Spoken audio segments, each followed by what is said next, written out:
There we live. go. Hey, all right. And Heather's commented 4 minutes ago. If you're still here, Heather, hey, what's up?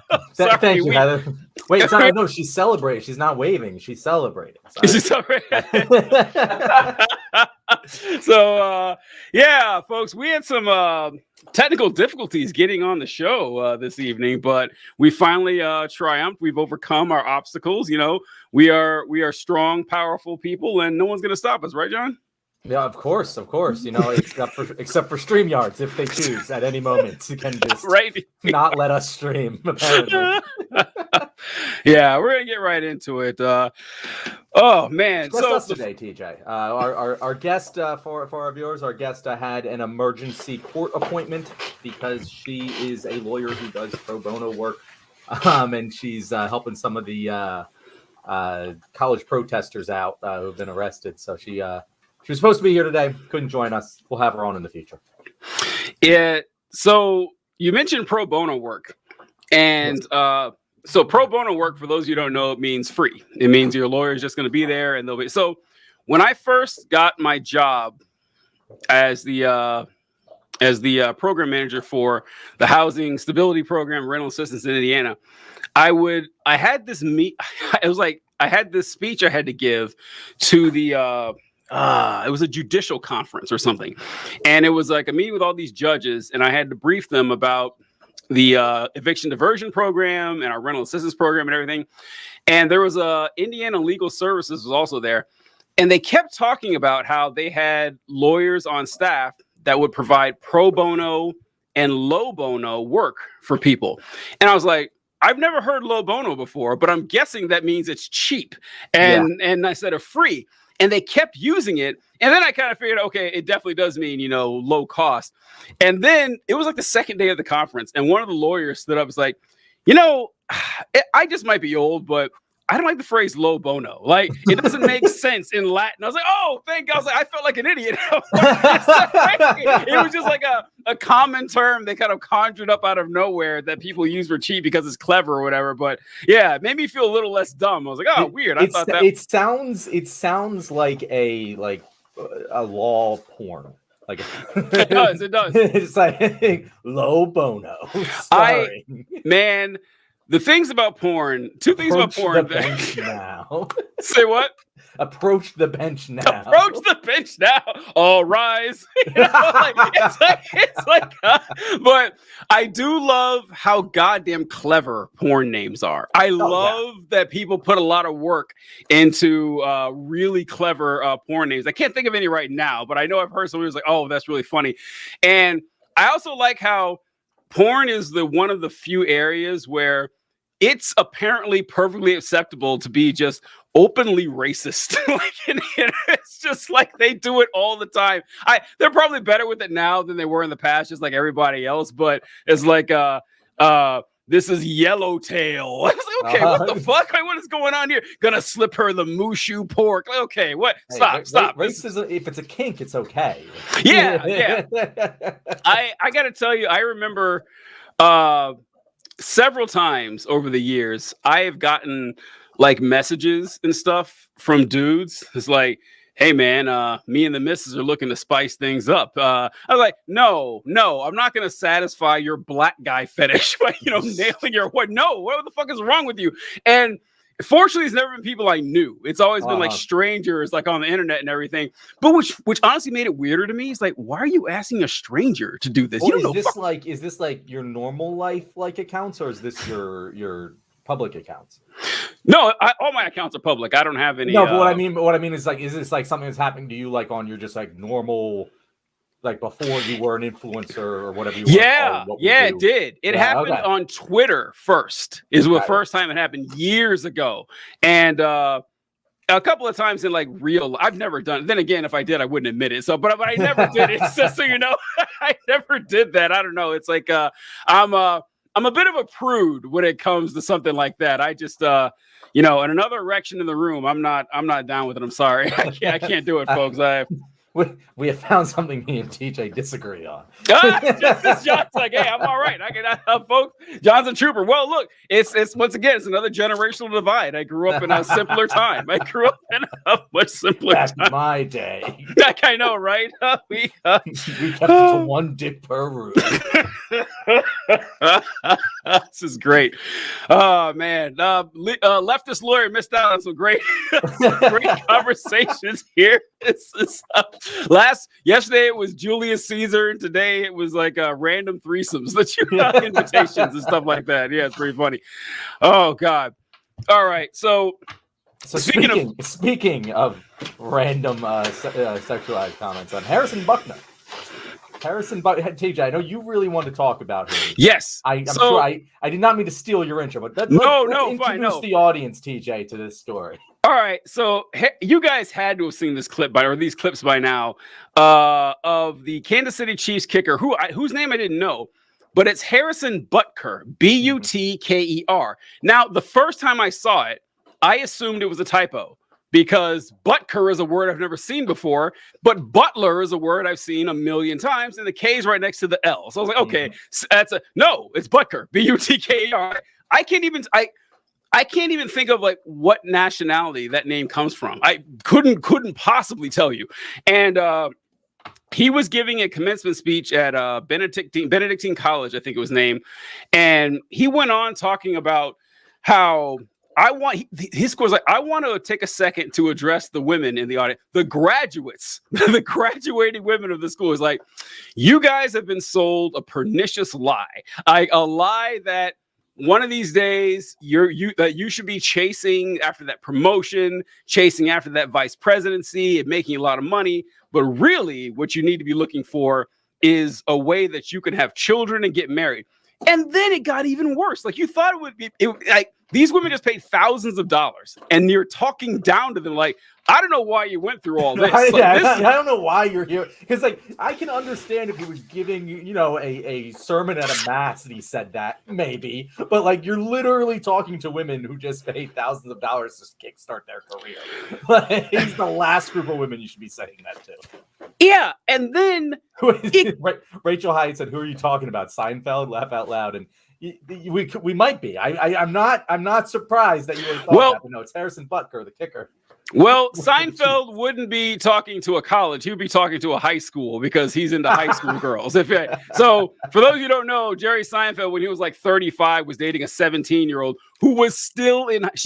He didn't have the plausible deniability that she graduated early. And like, oh, I saw her out there at 2 p.m. and a weekday. No. He would go pick her up from high school. I was like, yeah. So yeah, the college girl is a little too old for Jerry Seinfeld. But then Butker went on to say, he started crying. He said, I know that my wife would tell you her life did not truly begin until she embraced like her role as wife and mother. So her life didn't begin, according to Harrison Butker, until she first married him and second had his kids. And that's when her life started. And I don't know what to say to this. Like, what are your opinion of this, John? Because I have a lot to say about this guy. It's cracks me. Harrison Butker is the kicker for the Kansas City Chiefs. Yes. So here there is. I used to say this on the show a lot. I haven't said it for a while, but there is often a small grain of truth behind a lot of conservative lies. And the small grain of truth here, the defensible position is, some people don't get fulfilled by their career. Some people get fulfilled by family and homemaking, and that's totally acceptable. And don't let society pressure you into doing something that makes you miserable when really all you want to do is, raise a family. There's nothing wrong with that. That's a perfectly fine statement to make. What isn't fine is to say that at a college commencement speech for graduate students who are clearly headed into their career, and B, and more importantly, address it specifically to women. Like for example, if I were to say, hey guys, don't sleep on bananas. Bananas are a great fruit. Absolutely no problem with that. If I looked up in the room and say, hey, all the black people in this room, have you heard about bananas? It would sound kind of racist. And so, like, just because you're saying something that's true doesn't mean the context of what you're saying around it doesn't make it incredibly sexist. And that's the problem with what Harrison Butker is saying. It's not that, because like all of the conservative fucking talking heads, like, oh, you can't say that it's like that you can still be like a good, I don't know, a good woman in upstanding society and just be you have to have a career. No, you don't have to have a career. But like, why are you just talking to the women, Harrison? Like, why is that not a statement you're also making to the men? Yeah, this is a common tactic that conservatives use, and it's not only conservatives, but you will see it with conservatives a lot. And it's called the Motte and Bailey. And for those of you who don't know, Motte and Bailey this is a great example what John just used, is that Harrison Butker gets up there and says, you know, women, you should not strive to achieve anything professionally, because your real fulfillment will come in having children and being moms. And other people will say, okay, kind of fucked up that you're telling women that they can only get the real fulfillment they'll get is through, you know, neglecting a career and having it's like, oh, okay. And then that's the Mott is the statement he made. But then he'll move to the Bailey, which is, oh, so you're saying being a mom is bad? I know that's not what anyone said. That's not what anyone said at all. But they retreat to this bullshit every single time. And with Butker, this is also something conservatives do that we haven't mentioned in a long time, is that a lot of people will rightfully say that a problem with liberals, progressives, or leftists is that we have a tendency to virtue signal. That, you know, well, like, oh, look how great of a person I am. Look how much I care. Look how good of a human being I am. Conservatives don't virtue signal. They vice signal. They do the exact opposite. They say, I am a garbage fucking piece of shit. I am a regressive person. Like, and I'm not joking. They do it all the time. Like, look at all conservative media. I mean, it is virtue signaling to them. That's coded as virtue signal. I feel like what he's doing is a virtue signal to the Catholic religious community. I know, like they totally vice signal. Like, they'll say like borderline racist jokes and be like, that's a vice signal that they totally do. But I feel like it is viewed as a virtue. You know what I mean? Like, he's signaling a virtue. But I don't give him that much credit, because look, it is true. Like, I don't, because like, they know good and damn well that we don't have a problem with people raising families. Now, then again, maybe they don't. I don't know. Like, I think your average, like, yeah, we are against people raising families. No, it has nothing with that. So they lean into it, because it would be one thing to say, hey, you know what? Careers are great, but families are good too. But he doesn't do that. He goes a step farther and says, I don't know why you women bother doing this, because your real fulfillment, and that's why I think it's a vice signal, because he knows how people are going to react to that. Like, there's no way. I actually saw a pretty funny thing. So there's a guy I follow on TikTok called The Speech Prof, who got to get on the show. I've been meaning to do that for a long time, but he told a story that he did a show talking about this, and they performed a sketch or something in which, like, the college invited this guy to come speak, and they had no idea what he was going to say. Like, how fucked up it would have been to just be sitting there like, oh my God. But odds are they knew what he was going to say and completely agreed with it, you know, being a Catholic university. But I don't know, the thought of just like being the administrator, just watching that would be kind of wild. Yeah. And it does.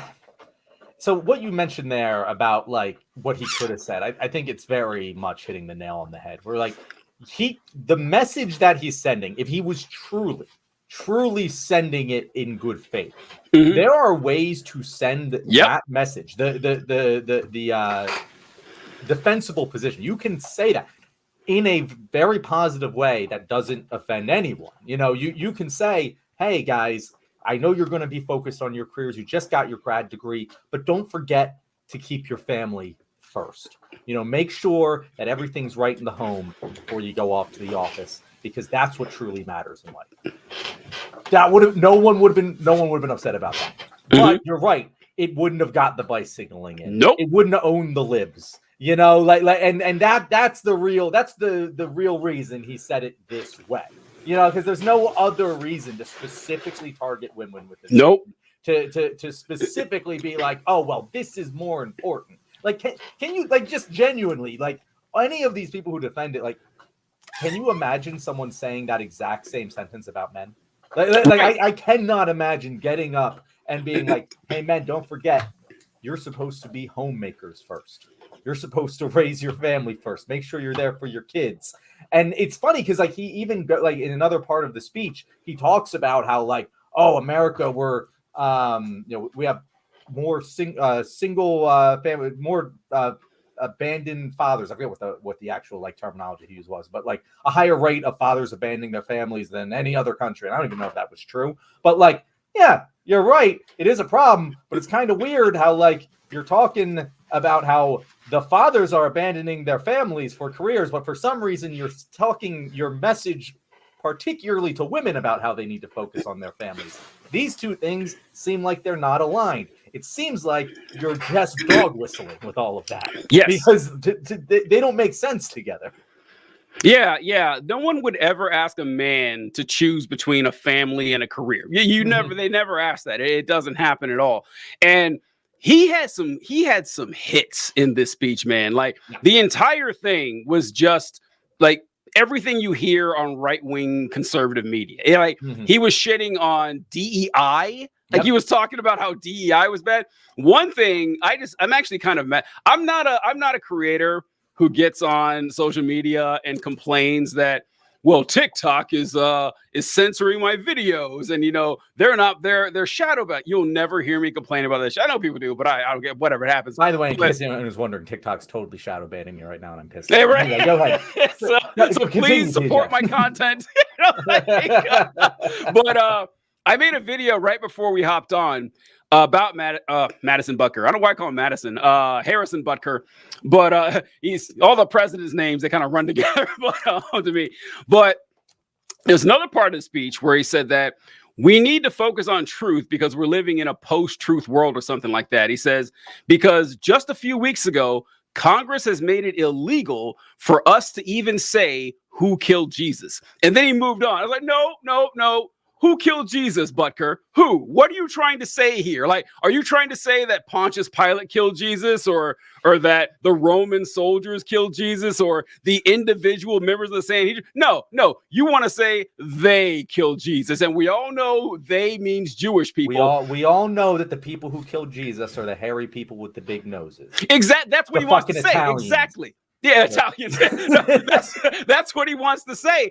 And it's like, first off, I'm insulted by his cowardice. Say it, you fucking coward. Like, say what you're so upset about, because it's really galling coming from someone speaking to a Catholic audience on behalf of a Catholic university when like we talked about this before about how the Catholic Church preached that Jewish people as a whole, their ancestors and their descendants are collectively responsible for the death of Jesus, for killing God until 1964. That was so for 2,000 years, Catholics, persecuted, oppressed, and murdered Jews all across North Africa, Central Africa, the Middle East, and Europe, and without a second thought. So, you know what?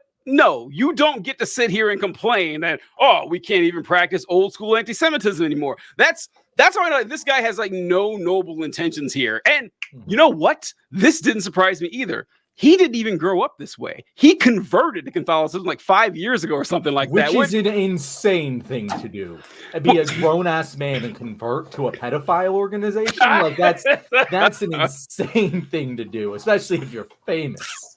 Yeah. It's this is what you ever notice this? You ever notice the people that convert to like a very strict religion like that? They are all fascists. They are all fascists. Yeah. You will no normal ass people join the Greek Orthodox Church at 34. That doesn't happen, man. Like they're looking for something to that capitulates to their fascist tendencies. That's what they are. It really is. It's always blown my mind how people who don't grow up religious become religious. I don't understand it. Unless you're like the guy who survived Hiroshima and Nagasaki and lived to 90. Like that guy, he can follow whatever religion he wants. But like if nothing like that happened to you and you just like decide to join a very strict fucking religious organization, you just want to be in a cult. Like that's it, and you want to lead the cult. Like there's nothing else. Like there's no way you can tell me, oh yeah, the teachings of the Bible made me realize that the Catholic Church, that's the one true one that I did all. No, you just wanted to join a fucking cult, and you wanted to do so in a publicly acceptable way. Yeah, you weren't logicked into this. You didn't crack open the common book of prayer. Like, oh my God, this is really winning me over here. But you're right. Unless there's it's called a significant emotional event or something. Like my dad he joined Christianity when he was like, I don't know, 30, 35 or something. But that's because he got into a car accident and he was going to get kicked out of the army for alcohol and stuff. And so he was looking for something to change his life around. That makes sense. But, you know, you're a professional athlete and you've got also one more thing, man. This guy is that complaining about old school values and everything like that. And women need to stay at home. He talked about homeschooling, how important that was. Yeah, buddy, your wife can afford to homeschool her kids. So she can do that. Most people need both spouses to work to have kids at all. They're not going to have this option that you so willingly recommend to them. Hey, ladies, how about you have a bunch of kids and stay home? Because you're going to be able to afford to do that, right? You're all going to marry millionaires. To be fair, TJ, to be fair, and I hate to be fair to this guy, but all right, the audience he's talking to at the small private Catholic college, who are all getting their master's degrees, probably most of them can afford to stay. Yeah, true. I will give him the benefit of the doubt on that. Yeah.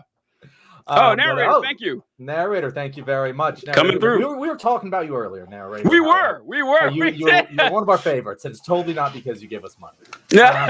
No, we mentioned you before the show because we were having trouble getting on, and we were talking about how we have about 6 people who regularly watch this during the broadcast, the live broadcast, and we're like, oh yeah, we feel really close to Narrator, although we've never even seen him before. But I didn't get to Rachel's comments here.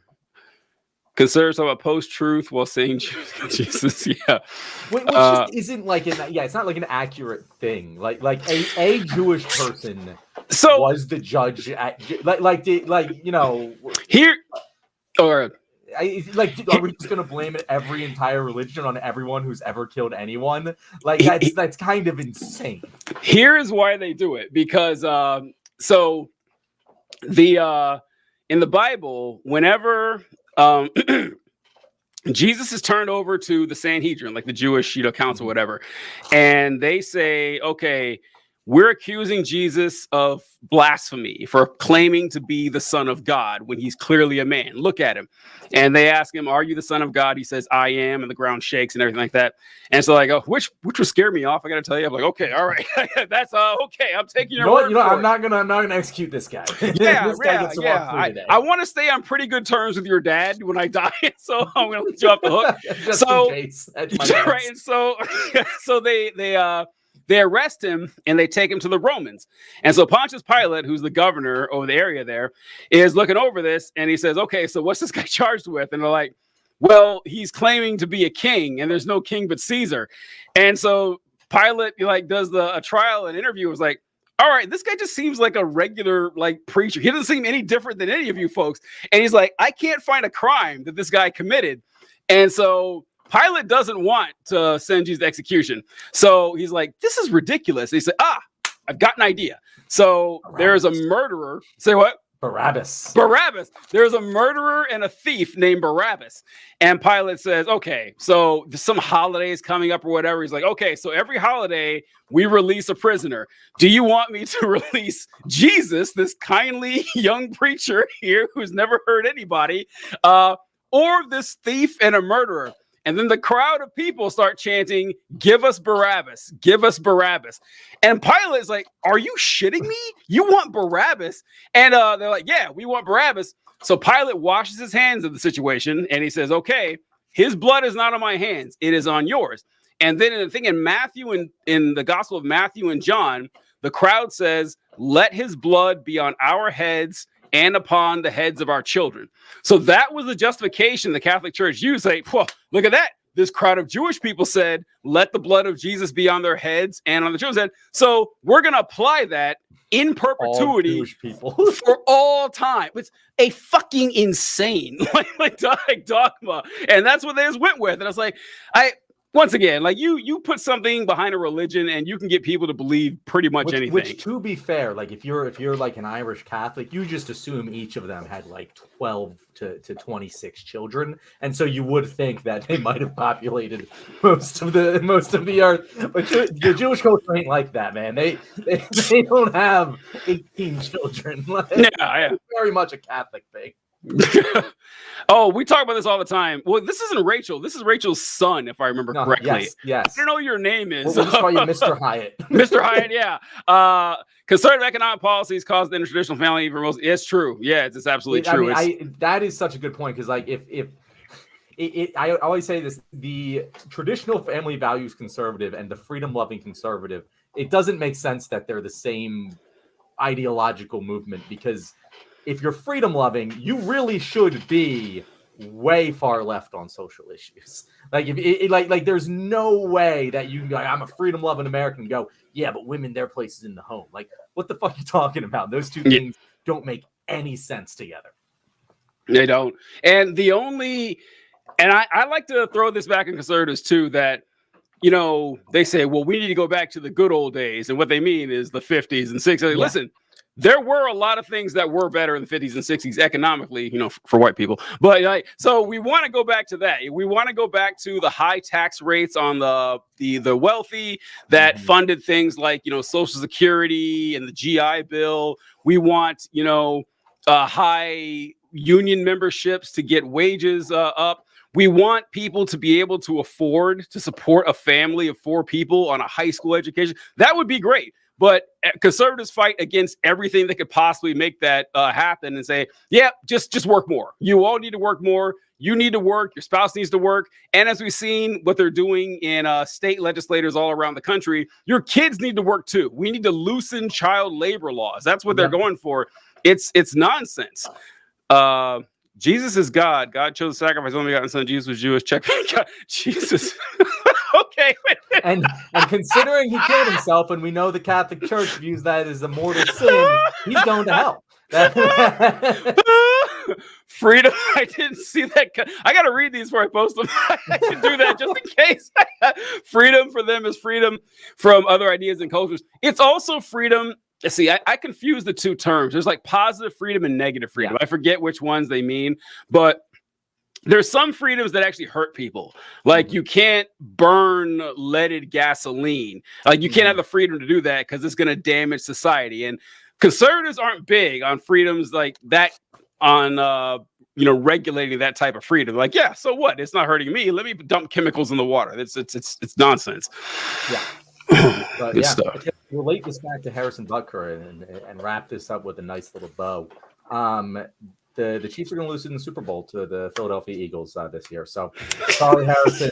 That's how we're going to end this show.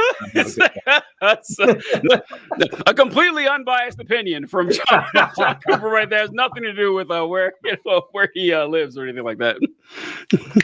All right. Cool. Awesome. I really like that comment from narrator. That was funny. That was funny. That was pretty funny. It's kind of like that, say what you want about Hitler, but he did kill Hitler. One of those things, Broken clock is right twice a day.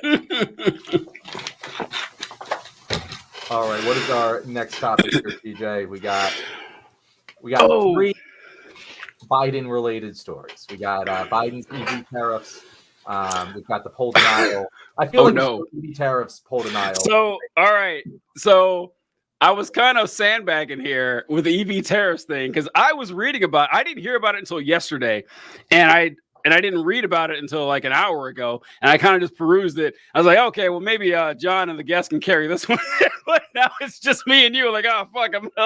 So I'm going to be just color commentary here. So got you. I'll let you kind of like soundboard, like ask me questions and I'll answer them. That's what yeah. Like, so what's going on here? What so Jerry Seinfeld, what's the deal with the EV tariffs? What's going on?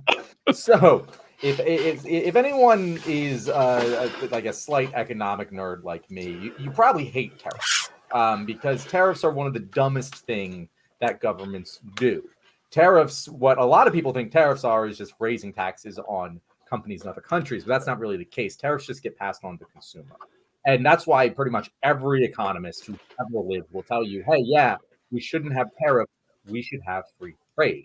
Because what tariffs do is increase the cost for no reason. Basic economic 101, supply, demand, the higher the supply, and the lower the demand, the cheaper the good is, right? And so it sets the price not at where supply meets demand, but just wherever the government wants to basically set it at. And that's what Biden is doing with his tariffs on Chinese EVs. So he's putting 100% tariff on electric cars coming from China. And what he's saying he's doing this for is actually kind of correct. He's just saying it in an incredibly euphemistic way. But the argument being made by Biden is that he needs to protect the American auto industry. Mm-hmm. That China is subsidizing these vehicles at unfair market prices, and it's going to destroy the American auto industry, and we need to stop them with their unfair trade practices. So we're going to put tariffs on their cars, which it could destroy the American auto industry. Not going to fucking lie, but that's the American auto industry's fault. Because what China has done is it spent the last 10 years essentially being like, okay, because Chinese cars don't have a good rep, but they wanted to build an auto industry. So like, what kinds of cars are the big prestige countries making? Your Germanys, your Englands, even your Japan. Japan has a very good reputation for cars. Your American companies. The American companies, they're making big SUVs, pickup trucks. That's where they make their money. They have been systematically eliminating smaller, cheaper cars from their inventory because the margins are way smaller and they just don't want to sell them because they won't make as big a profit. Mm-hmm. China's coming in and they're going like, okay, so the cheapest thing you can buy in America is like a $30,000 electric vehicle. Well, what if we sell you one for $13,000? And that's what they're doing. That's what they want to do. They are now, they make 50% of the world's electric vehicles, but they're not here. Yeah, because and to be fair, a lot of that is domestic in China, and there's just so many fucking people that, it's highly just in China. Just like, some of the biggest music stars are in China because they're just so many Chinese people, but they aren't as well known as other international stars. But anyway, same thing kind of happening here where you basically have this market deficit that has been created by the American auto industry because they refuse to make cheaper, more affordable electric vehicles. China is like, we'll fill that. We'll make these cars that you guys are going to want. And the American auto industry cried to Joe Biden, was like, we can't let them do that. It's going to destroy us. And so now we are not going to have the option to buy these cars at the affordable price. They're going to be the same price as the American cars. And it's just a cost that's going to be passed on to us, and no one's going to buy them, but it is going to save the American auto industry. And that is why I'm very upset about this, because this is something Trump did. And we all got mad at Trump when he put tariffs on Chinese steel. And it caused prices to increase across the board here in America. And that's exactly what's happening here. Plus, this is a situation where it's also damaging the environment, because this would make electric vehicles accessible to a whole new swath of the American market. But it's not going to happen now because Joe Biden wants to protect corporate profits of the auto manufacturers. And yeah, it pisses me off that this is one of those examples that like the left will talk about, where it's like, this is just a liberal holding up progress, because if a conservative did this, if Trump did this, half the country would be upset about it. But because it's Joe Biden, no one is pissed off about it. And they really should.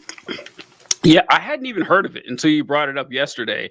And then I was reading about it. So, man, I'm glad you said what you said, because I was thinking from what the bare stuff I got from this, I'm like, I don't think I like this. I mean, I'm not super well versed in it, but it didn't seem cool to me. And I wrote down how we have spent, how often have we said over the last, 10 years that, look, we need to start investing in green energy. Like we need to start doing this for our infrastructure and for our vehicles and stuff, because the oil and gas industry, they're like, listen, this is like pie in the sky stuff, and it's going to take it's not super profitable. And they're, in a way they're right, but say, okay, but this is what we will be using 100 years from now. There's no way we're still going to be using, you know, all this oil-based shit in the 2100s. Why not get ahead of the curve and be the people that strengthen our economy that way? No, we're holding back from it. So, man, fell right in the line what I was thinking. It's like that was my first thought. And my second thought was Trump with the steel tariffs, because back then I remember all the liberals losing their minds, saying, "Oh man, these tariffs are going to be awful. They're going to put us in a trade war with China." Has there been word on this? Because the Chinese, I imagine, are going to retaliate if we put. I've never even heard of 100% tariff. I'm sure they exist, but I've never heard of a tariff. Originally, it was 25%. I saw before he raised it to 100, but 100 is insanity, man. Yeah. And I imagine China is not going to be cool with that. They're going to go tit for tat on this.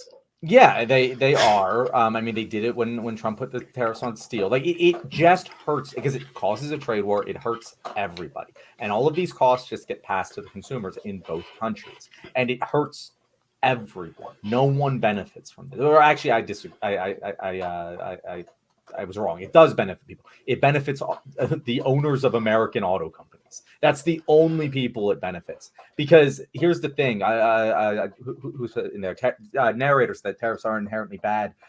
They can be used to mitigate anti-competitive economic practices. So, yes, they could be used theoretically in a positive way if, I don't know, I'm a small island nation and I have a key export that runs my economy, and a big Western company wants to come in that has like half the GDP of my entire country, wants to come in and just destroy the price of my product by offering it at a below market rate price, and then buy up all of the land here and then, you know, be able to just take it over. Yeah, in that situation, tariffs would be a valuable thing for that country to implement because it's an anti-competitive practice. We have, you know, laws about that here in America. Like, countries can't do that here in America, and that would make sense. I can't think of a very good reason why the largest economy in the world would ever need to like have protectorate tariffs. But there are occasions where tariffs are going to work. But that's the thing. Like, people are arguing, oh, this like it's because China's being anti-competitive. I like spent some time looking into this. And from every report I could find, if you were to guess, because everyone's like, "Oh, China's subsidizing their auto industry," so like, good for them. No profit-driven company can compete with them. I'm like, first of all, that doesn't really fucking matter to me. Okay, right? Yeah, like it's not my fault that your company needs profit to exist. Theirs doesn't. But if you were to guess at how much China has subsidized the EV industry, based off of like what people are saying, like we need these tariffs in order to combat their unfair economic practices. How much would you guess that China? 50%. At 50, it's got to be massive, right? Like just pure American dollars. Like how much tax subsidies do you think they've given to Chinese EV companies? Oh, how much? I have no idea. What? Between 2009 and 2022, they've given $29 billion in subsidies. That is a fucking rounding error in American subsidies. Like, we gave $80 billion to 2 American auto manufacturers in 2009 alone to bail them out. Like, this is it, to argue that China is the one with the unfair subsidies in this particular instance is absolutely fucking insane, and it doesn't make any sense. I want to congratulate Mr. Hyatt for saying 30 billion. It's like, oh, it's 1 billion off. You don't gotta.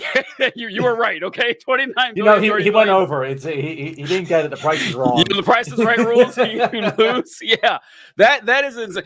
The narrator said that, no, I agree. These tariffs are almost entirely political, but also economic to make up for the U.S. failure. Yeah, that's what John was talking about, how that's our own fault, you know, for not investing. I like what you said, too. Hey, it's not my fault that your company needs profit to survive and theirs doesn't. Like, what are you bitching about? I was thinking about the tariffs. It's just like, that's capitalism, bitch. There you go. This is what you wanted, right? This is what you want. It's like when people whine that social media networks kick them off for violating terms of service, like, and they're the biggest capitalists on earth. Okay, right? You want this system where one dude gets to make all the rules for everybody else, right? And about the tariffs, so you're thinking of different ways that the largest nation on earth, the most powerful nation on earth, would need tariffs. And I was trying to think, like the examples of tariffs in our history, we weren't the most powerful economy in the world back then, but a lot of times when you hear people talk about the Civil War and they'll try to say that it was about anything other than slavery, they'll just grasp at anything. They'll talk about tariffs and how the South was mad about tariffs that were set upon them, because there was this system in the South where they kind of had this deal that the South would produce raw materials and sell them to the North, and the North would provide finished goods that the Southerners would buy from them. And these finished goods included like machines and tools and stuff you needed to operate on the farm, and plantations. But the British folks were importing tools as well at a cheaper price than Northern manufacturers could compete with. So the government put tariffs on these British goods. So, they would buy stuff from the North and not the South, and not collapse, the economy and everything. And the Southerners were kind of mad about that. I mean, it was a distant second from the whole slavery thing, and the tools were for slavery. So, I mean, it's still connected one way or the other. But yeah, there could be definite uses for tariffs in certain situations, but in stuff like this and what we've seen in recent history, it's all economic shit. Like, tariffs and embargoes, like the embargo against Cuba was absolutely the finished and unfinished goods for American North and South reminds me of global North. That's a good one. That's Mr. a good observation. That's a good observation. That is exactly kind of what happens now, is it not? I mean that is, talking about global North and South. I know China isn't like global South necessarily, right? But like China is a country which 30, 40 years ago was is in bad economic straits. Yes. A lot of the global South, and also, victim of massive imperialism. We were talking about what Japan did yesterday in the 1920s to 40s. They don't get nearly enough shit, folks. They don't get nearly enough shit for all the stuff they did. China definitely, like, it's a country, and there's a lot of bad things to say about China. Yeah. They definitely do a lot of bad things. Don't get me confused as one of the like pro-China tankies. But like what they have accomplished economically over the past 30 to 40 years is really impressive. Like they really have like brought billions of people out of poverty. In like actually for seriously, like just did that through planning and public works programs, and it is impressive. And that is exactly, like, if you talk to like a fucking libertarian, they'll also fucking hate tariffs. And libertarians are right a lot of the time when it comes to things like that, because it's government intervention in the free market, which only hurts the consumer. Government intervention can be good when it helps the consumer and helps the common person, but tariffs like this only hurt the consumer. We are hurt because we can't purchase $13,000 electric vehicles. And the only people who would be hurt if we can are the American auto manufacturers, because they purposely didn't make the cars that we want. Like, because they wanted us to buy the cars that were more expensive. Like that's it. Like that's the entire story right there. And Biden is caving to them. And it's dumb. It's dumb. It is painful how true that statement is, because it sounds like hyperbole, but it's true. It's like, so do you guys remember Chevy S10s? Do you remember like small pickup trucks? What do you know what I'm talking about, John? Nah. No. Okay. Oh, wow. Okay. So I'm not, again, that might not be a John is young thing. That's a John isn't really a car guy thing. Yeah. That's you know what? That's fair, because I'm not a car guy either. I had a Chevy S10. That's why. But so like a truck that you'll see today, you'll see like F-150s and, Dodge Rams and stuff. Imagine a truck half that size, like, 3 feet shorter and just literally half as long. Mm-hmm. You used to see trucks like that all the time. And you never see those trucks anymore. If you do, they're old. They're all old trucks. And everyone buys like these massive, XLT extended cab trucks, because you can't buy those small trucks anymore. Mm. Companies don't make them because the profit return isn't big enough to justify them being made. And I didn't even notice this, because I had a Chevy S10 that I wrecked like 10, 12 years ago or something. And now I have and F-150, and it's huge, but I bought it because like I don't like driving in the snow without like a big truck, and occasionally I'll move stuff and everything. I don't need a truck that big, but for the 6 or 7 times a year I do, like, all right, I'm glad I have it.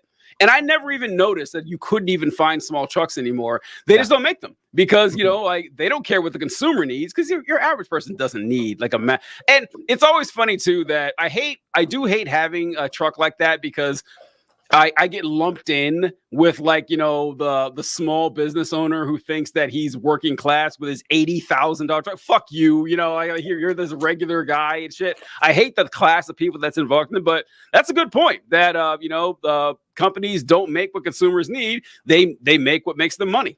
Exactly. And it is such a fucking condemnation of capitalism. Yes. That they require the government to step in and prevent competition because they were dumb because of the profit motive. Like this entire story is just a giant condemnation of capitalism that won't get enough tread because taxes have to work. And that really pisses me off. But like what you can just anytime you're like in an argument with a capitalist, like just like point to this and be like, explain this to me.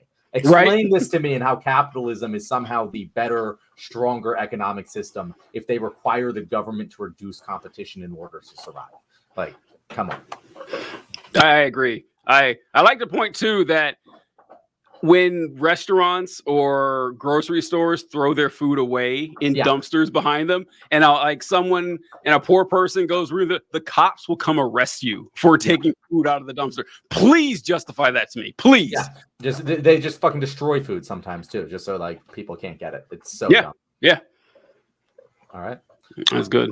Let's look at some of these comments. All right, coming in. Narrator and Mr. Hyatt are in it today. Oh shit! Oh, I didn't catch those. I went back.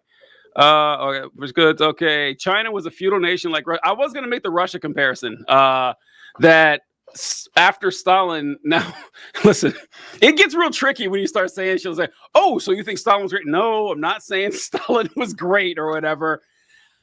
But it's you got to admit, he took the Soviet Union from essentially a feudal society and turned it into the second most powerful nation on the fucking planet. That in like a decade or two, it's pretty impressive. And China did a similar thing. And people talk about like the Mao's Cultural Revolution. Certainly, a lot of bad things happen there. Not gonna deny it. But like, look at every major world power, and it's built on fucking rivers of blood. Of course, the revolutions were bloody and often like evil actions happened all the time. But like, look at how America became America. Yeah. Like, we genocided an entire continent. like it's not, and I don't say that in like it's obvious. No. Look at how many Native Americans there were, and look at how many there are now. I don't think anyone can argue a genocide didn't occur. Back in the 90s, I remember Chris Rock doing a special, and he made a really funny joke, really dark, funny joke, where he talked about how whenever you like in boxing or whatever, it's like white guys used to dominate boxing, and then black people showed up, and then black people started winning all the boxing matches, and then you got like a bunch of like Filipinos and Mexican fighters, and they're winning now. And he says, I'm just waiting for a Native American boxer because it seems the lower you get on the socioeconomic ladder, the better boxer you are. And then he says, like, the Native Americans got fucked over really bad because he's like, when's the last time you ever saw two Native Americans at the same time? I was like, oh my God, that's true. You don't. And I talked about Oklahoma. Then there was a large Native population there, but it is wild. Like, because you're right, like whenever they talk about Russia or China and how it was like horrible, there was famine, there was blood, there was death, and there was slaughter, and it was concentrated into a couple of decades. And so they essentially did in 10 or 20 years what we did in a couple hundred years and what Europe did over 500 years. Mm-hmm. And it was kind of dragged out, so it didn't seem as bad. But the numbers are comparable that, building a modern society, and once again, not saying it's good or whatever, but you don't have a leg to stand on if you're going to say the United States is good and it's great. Sure, they massacred millions of Native Americans. Sure, they enslaved millions of Africans and built this whole continent off free labor. No, you don't get to just like pretend that didn't happen. Have you noticed the same people who get upset when you say America, America and capitalism and everything was built on slavery? Are also the same people who say that communism killed hundreds of millions of people through starvation. It's just like, no, communism didn't do that. A corrupt government did. And same thing in fucking America. How about that? Capitalism didn't do a lot of the bad things in America. It did do a lot of the bad things in America, but there's many things that were just done by fucking asshole politicians. Well, they can't on the one hand say communism necessitates all this death and murder because it happened under communism, and then say, well, it happened under capitalism, but hey, things be that way. No, you can't have it both ways. I'm sorry. Let's see. I mean, it's what happens when you decide to design your economy towards providing for your population. Now, if they can design the political party the same way, not sure that's in reference to. It might be in reference to like China and the EVs, but I don't know what their political policy in the same way being. Maybe they're referring to like human rights violations in China. That's maybe really like I would honestly like be jumping on Team China if like they just like gave people freedom of speech. Like it's the one thing where I'm just like, I can't get behind you guys because that's such a basic required necessity for me that like I can't even like cheerlead you even when I want to, because it's like, well, fuck, I can't really get behind no freedom of speech. So yeah, here's the thing with China, folks. China has its problems just like the United States does. It's hard for me to say that, you know, China is definitely worse than the United States, or the United States is definitely worse than China, because there are trade-offs. Like there are because like I get, because we talk about, you know, like the Uyghur population in Western China and how you know they are being, you know, brutal. Yeah, that's perfectly true. However, if you were in China, what do you think they would say about the black population? It's like, look at any stats for the black population in the southern United States and tell me they wouldn't have the exact same criticism. Like, look what they've done to black people for hundreds of years. Like, you're telling me those aren't human rights violations? And so while China can be worse in a lot of ways, like you said, with free speech and stuff like that, we definitely have them beat in the whole globe bestriding hegemon thing, where we enforce our will at the point of a gun to hundreds of nations around the planet. And we do so hypocritically. That's the thing that like I wish we would just like be like, yeah, no, like this is just the way it be. Like, you know, survival of the fittest, suck a dick. But then we get like all pissed off when like China tries to do the same shit. You know, when they subsidize their auto industry, that's unfair trade practices. But when we bail out our auto industry to the tune of $80 billion, that's not unfair at all. Like, and the fucking Monroe Doctrine. Don't get me fucking started. The Monroe Doctrine. On how goddamn so funny. Critical that is. I know. I did like how the Monroe Doctrine. Like, we just said it. Hey, listen, we're taking this half of the globe. Taking the whole thing. Do anything. Half of the entire world. Like, who the fuck do you guys think you are? Some shit. That was wild. Shit, what was I saying? You know, it hasn't been challenged. It's been challenged one time and the world almost ended. It's like we sent one nuclear submarine to Cuba and shit. Like, yeah. By the way, if anyone, if you know how people say that we need to have these statues to Stonewall Jackson and Robert E. Lee and stuff.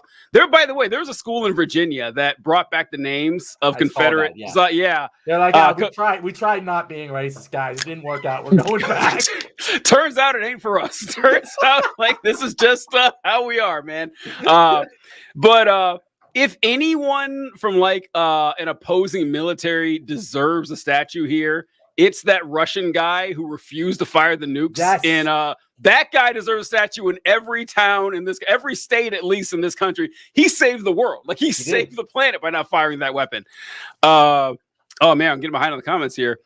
Hong Kong is a colonial project that should be returned to China. I thought it was returned to China. I'm pretty sure it was. Taiwan came from a Bruce. It's a very, very complicated thing. I would be actually totally fine if Hong Kong was allowed to just go be its own thing. Like, I feel like that's the answer that the people of Hong Kong would want. I'm not very well versed in this, but I do know that China like fucked over Hong Kong in their independence. So like, I don't think there's like a clear like good guy, bad guy in that situation. But I do feel like the people of Hong Kong should just be up to them. Like I'll be happy with whatever they want. I don't think there's any like colonial claim to it that I would respect. But yeah, what England did to, and Europe in general to China during like the fucking like Have you ever studied the fucking like Spice Wars? Oh, those are great. Like it's insane what like they just like basically like if you take a look at what fucking Purdue Pharma has done to America, imagine like a government doing that to another country to a much larger scale and just getting an entire country addicted to opioids and doing it just so that they can continue to trade for spices. Like it's insane. It is funny to read about that like opening up China and Japan to trade and how it went. Like it always went the same way. They always showed up. They're like, "Hey, you guys have some cool stuff here. We should do some small trading." Like, all right, cool. And then like, all right, well, first we're getting the raw end of the stick here. A lot of these trades. Also, like in China, especially with the spice, like a lot of our population is getting addicted to drugs, and we don't kind of like that. So we'd rather not do it. Okay, fine. And they come back 6 months later with the Navy. It's like, yeah, these cannons say you're going to trade with us. Like, okay, all right. It's kind of funny. And with Hong Kong, I also wanted to add that Hong Kong is my 4th favorite Kong after Donkey Kong, King Kong, and of course the number 1 Viet Cong. That's gonna be my favorite one right there. I was gonna say Ping. Ping. Ping. Oh, no, that's Pong. That's just Pong. I'm an idiot. Like, oh yeah, communism killed 100. They're pretty cool. You put the peanut butter in there. You know, if you ever had the what? You're a cat person, you wouldn't know. But it's just like you've seen them before. It's like a little red like fucking like cylinder thing. You just like put peanut butter in it. And like, I don't. What is it? It's called a Kong. That's the. Oh, I don't know this. Yeah. Anyway, there's a Philadelphia thing, John. I don't know. No. It's definitely like I don't know. I never heard of it. You've definitely. Oh, I gotta look this up. Wolfie. What are they saying? Oh, someone commented on the kitty. His name is Wolfie. He interrupts the show sometimes. He was just scratching my chair. Whenever I reach down, he's like scratching my leg, and I got to pull him up. So sorry. Oh, the Black Book of Communism is a lie. And also, the Black Book of Communism, it also includes millions of Nazis that the communists killed. That's my favorite thing to bring up. You mad that they're dead? You complaining about that? Let's see. This is a Kong. Have you seen one of these things?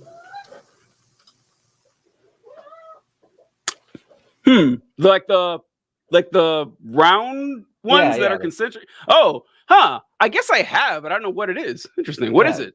It's a toy. They're like fucking indestructible. Like dogs can't like kill them. Okay, all right. You see, like there's a bottom here, and you stick peanut butter in there, and they like lick their tongue in there to like lick the peanut butter. It is like one of those toys where it's just like, yeah, you get it, and you're like, ah, shit, I should have got this a long time ago. Wolfie is such a cute. He is. All right. So we got off track, but that was pretty fun. Back to our topics, TJ. Back to topics. What was the other one?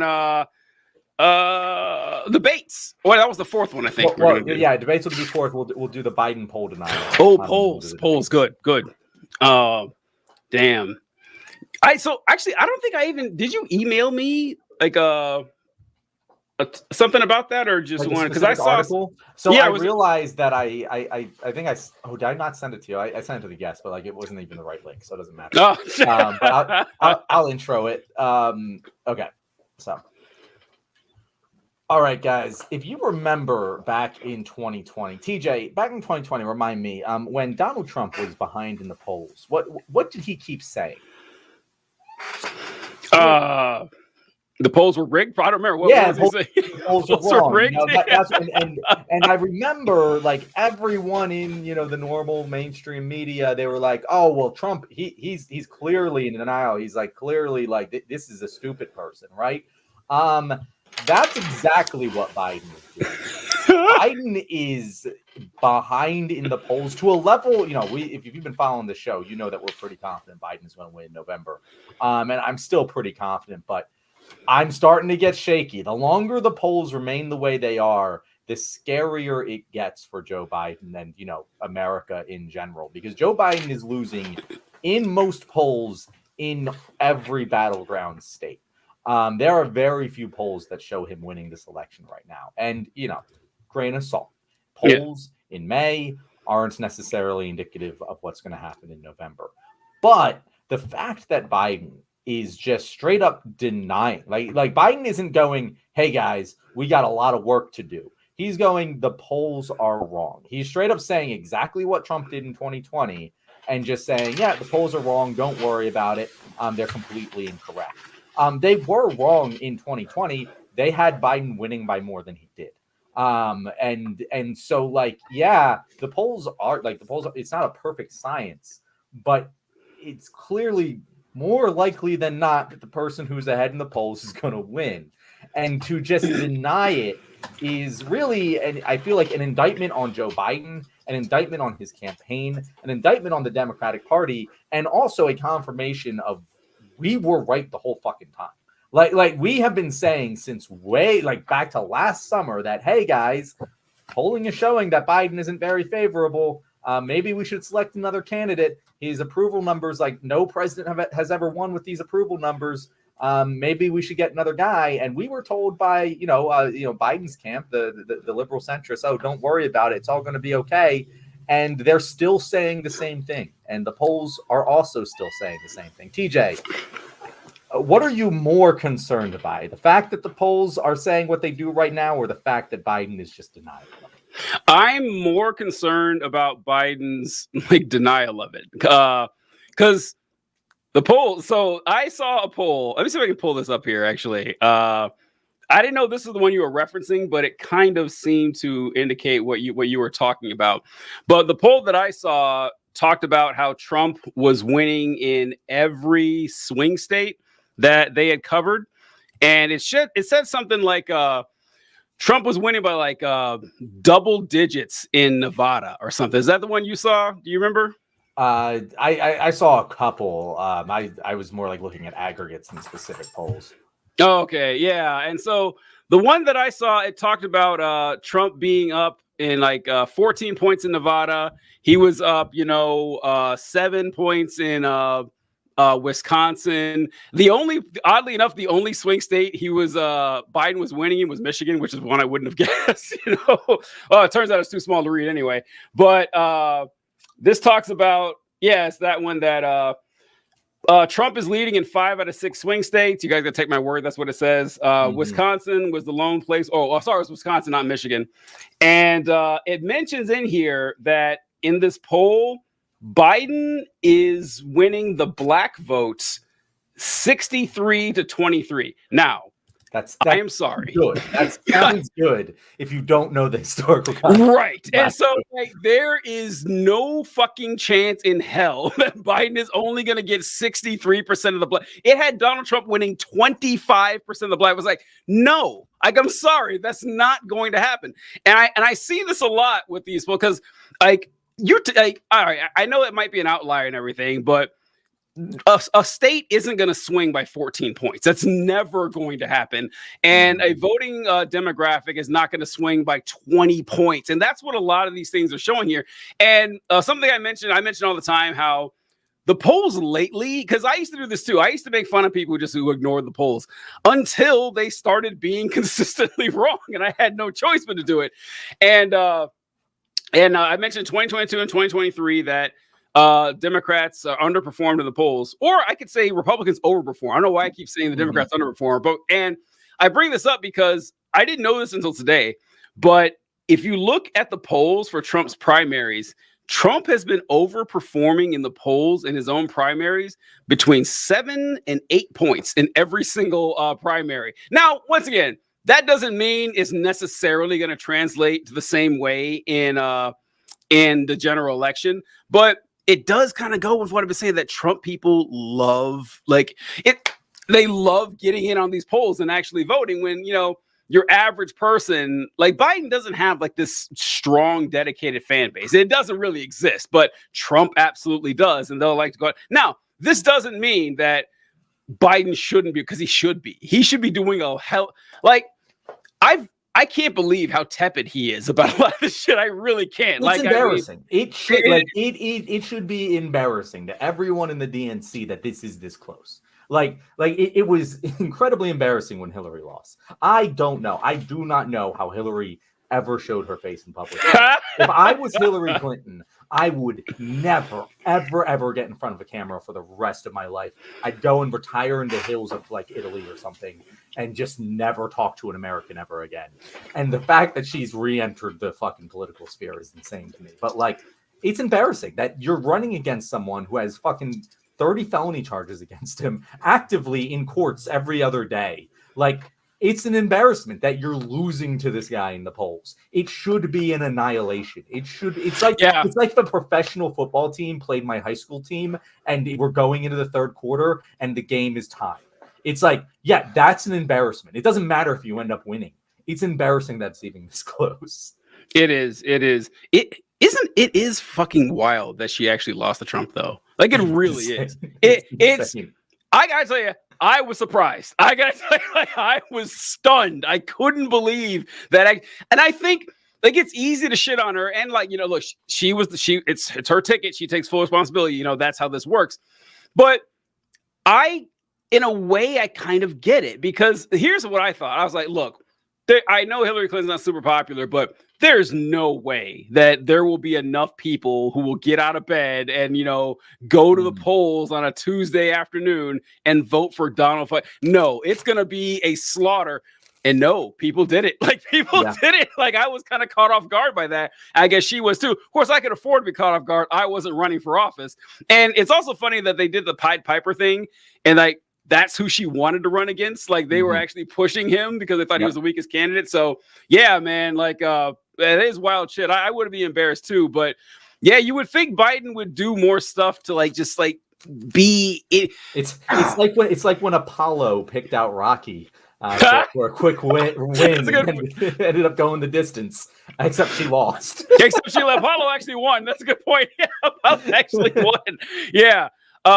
So I wanted to answer a question. Who asked this? Where is it? How many black voters are pro Trump?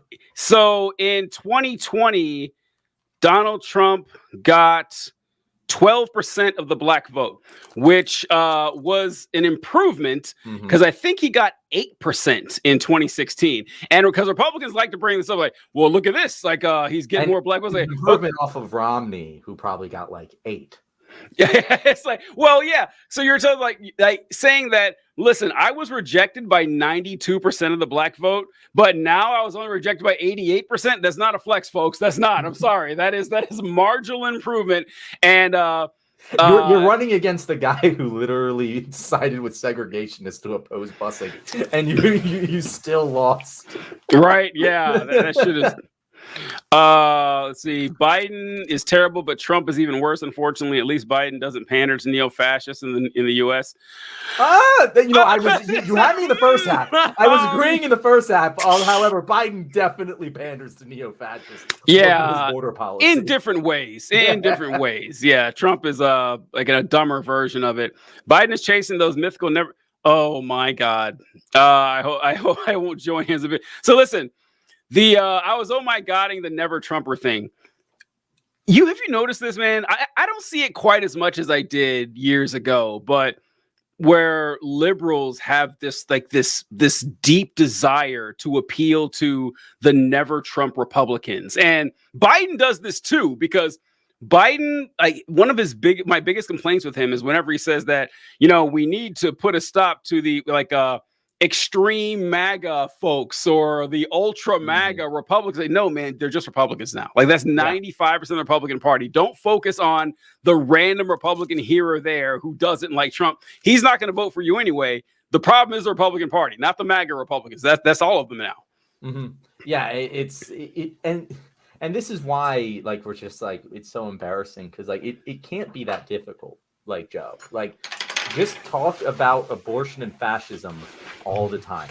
Just constantly talk about make Donald Trump respond to these things, because he can't. He's incapable. He will double down on his dictator comments. And it's so easy to beat this.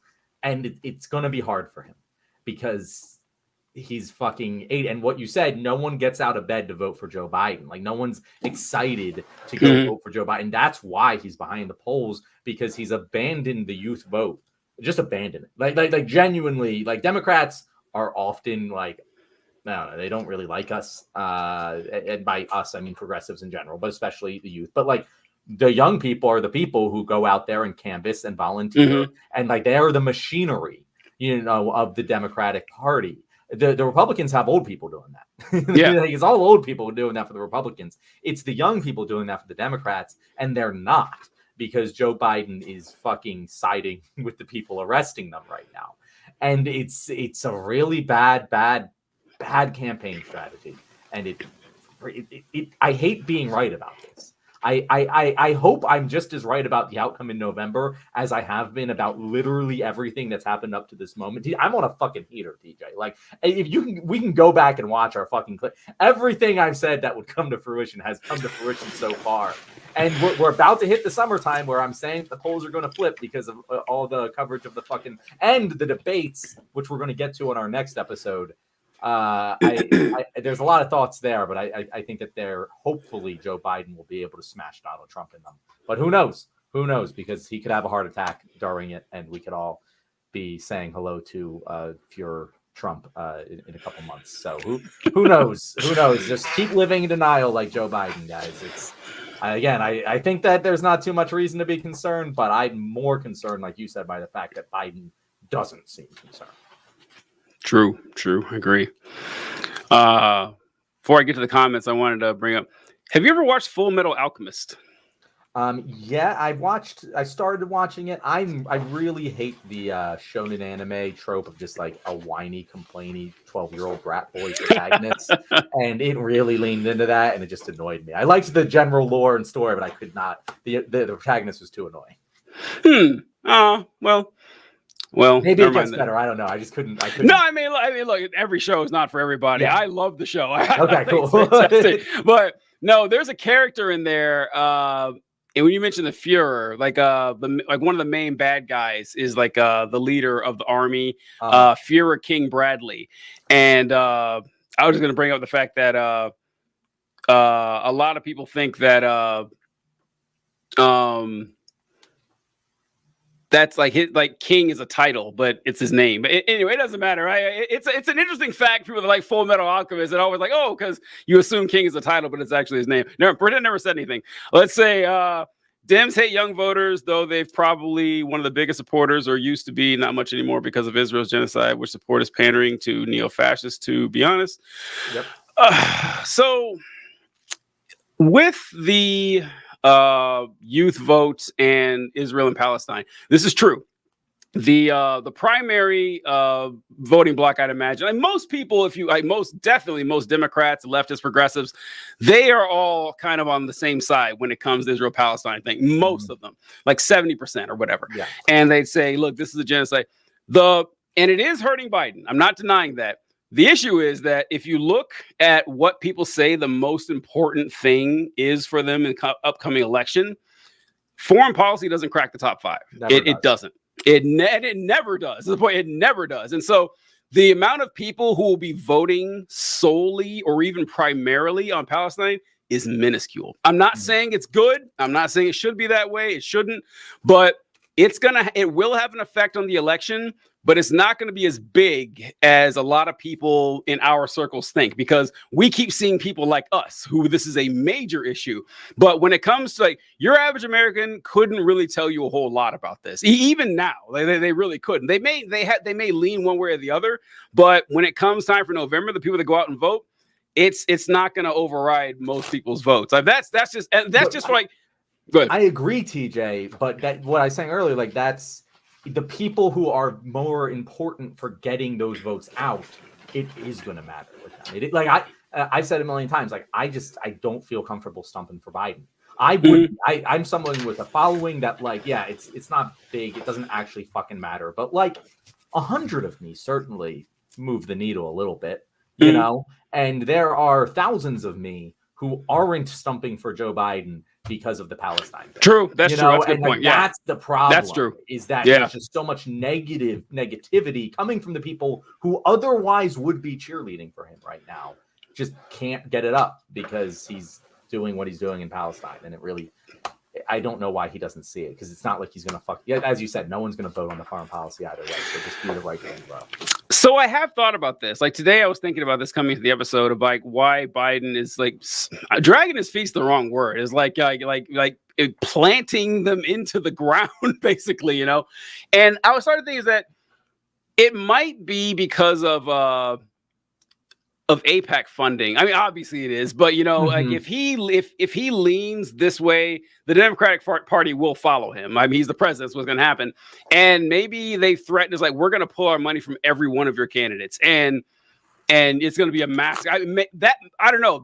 I've been They're trying not to think. they're like that's the thing though. They're not that big. Like we have such a large advantage already, the DNC, in terms of like we. If That's there's true, any, yeah. We've if been there's over that ever been a before. time where they can say "Go fuck yourself," AIPAC, Yeah. it's right now.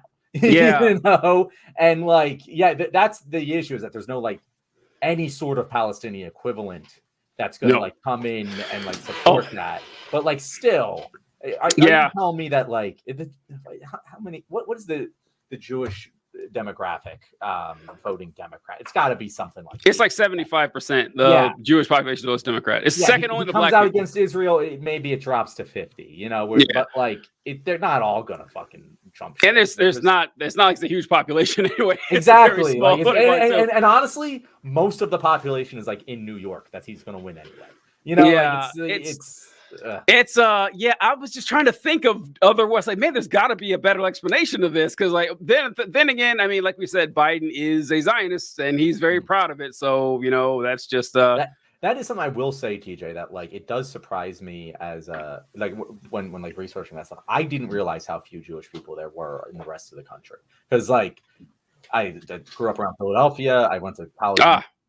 Jewish people have always been around me. Like it's like probably more common than black people, which also not very common in most of the country. Like if you're not on the East Coast, there's not as many black people even close to it. You know, like it's just so much more of the country is just white than like I've ever lived in. You know what I mean? Have you ever seen those polls that give people to have them guess how many minorities are a population is in the country? It is insane. People will be like, yeah, I'm sure the country's like 25% black. Like, what are you? Like, no, it's not. It's 12%. Yeah. It's like, or like, yeah, I'm sure there's like, I don't know, 30% gay people. So they are like all over the place, with and I guess it is true. It's like where you live, you assume everything's that way. But it is funny to see how people wildly over or under, usually over.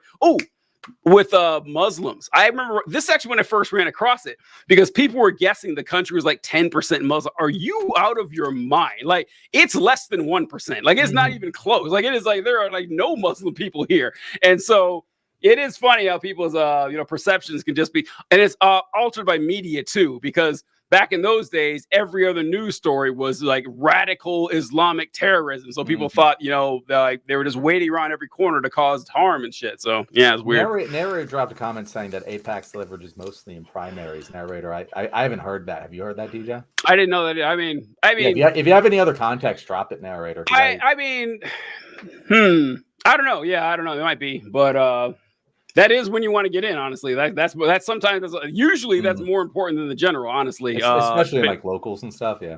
Yeah, like if you live in a solid blue or solid red district, yeah, but primary is the election. So I wouldn't think that's all right.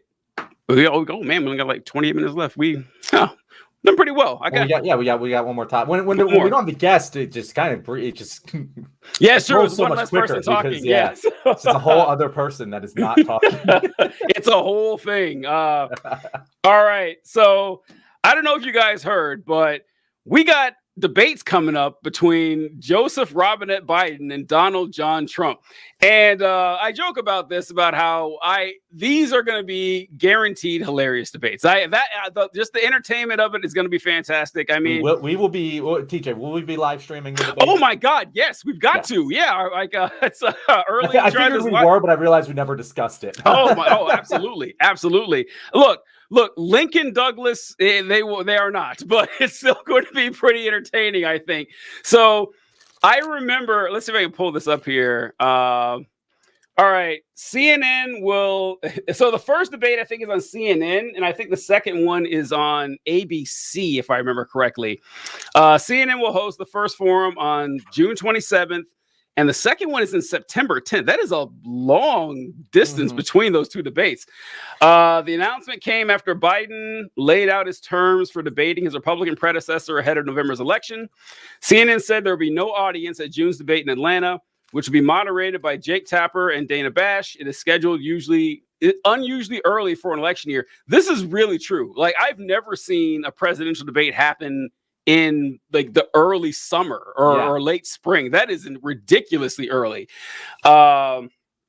Robert F. Kennedy Jr., who's running as an independent, accused the two major candidates of colluding to exclude him. So I wanted to get your thoughts about this because Biden laid out a bunch of, demands for how the debate was going to be set up. And the first one was that he didn't want there to be an audience. That was one of them. And another one is that he wanted it between him and Trump without RFK. So I wanted to ask what you thought about those two stipulations. Those two stipulations I don't particularly care about. Mm-hmm. And I understand, pro-democracy. If you have a third-party candidate who has a certain polling number, sure, they should be allowed to come in. But come on, we're wasting our time. Every second that RFK is talking on that stage is a waste of time because he's not going to win the election. So who gives a shit? I don't mind that in practice. Specific instance.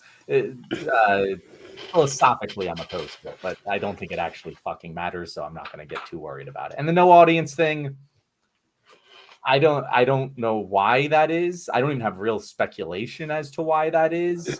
But sure. If they both sure. I don't see how it affects anything, really. You know what I mean? So the no audience thing, I think they may mention it in this article here of why he wanted no audience. But so I personally fucking hate the presidential debates, the primary debates, because honestly, debates themselves, I find to be of questionable value in the first place, like the public debates like this, because it's all about spectacle. It's all about how good of an entertainer you are, how well you can turn. In fact, I noticed this actually when I was in college, whenever they were doing the debates. Every time I watched a news story about the presidential debates, they always said the same thing. They always said, all right, we're looking forward to see what zingers we can. They would always say, we are looking for the zingers. They're going to wait. They're looking for the, what was it? I knew Jack Kennedy. Jack Kennedy was a friend of mine. You, sir, are no Jack Kennedy. They're waiting for that line. It's like, all right, who gives a fuck? You're waiting for someone to say something funny, to make the audience laugh, to embarrass the other person. It's not really about the policy at all. So I would rather one of two ways to do these debates.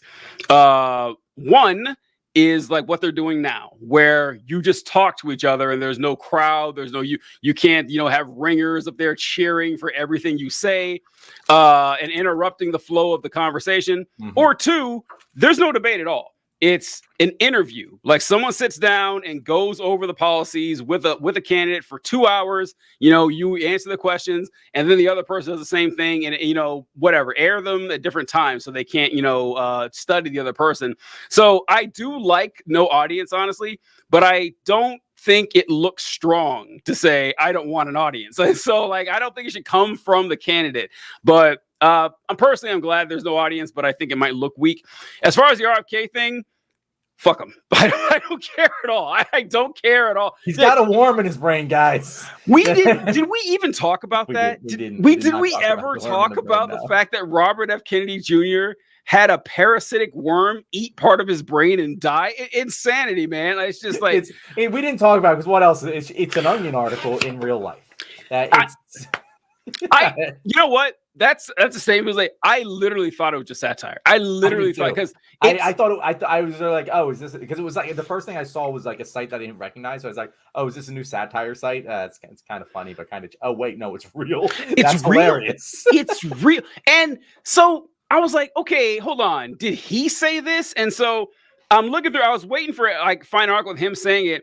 And I was like, okay, well, this is a report, but no, this is like from his divorce is where it came from, like the medical records in his divorce.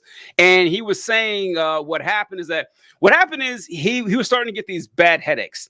And so Ted Kennedy, his uncle, died from a brain tumor. So he went to the doctor to see if he had his buzz. Like, hey, you should get that checked out.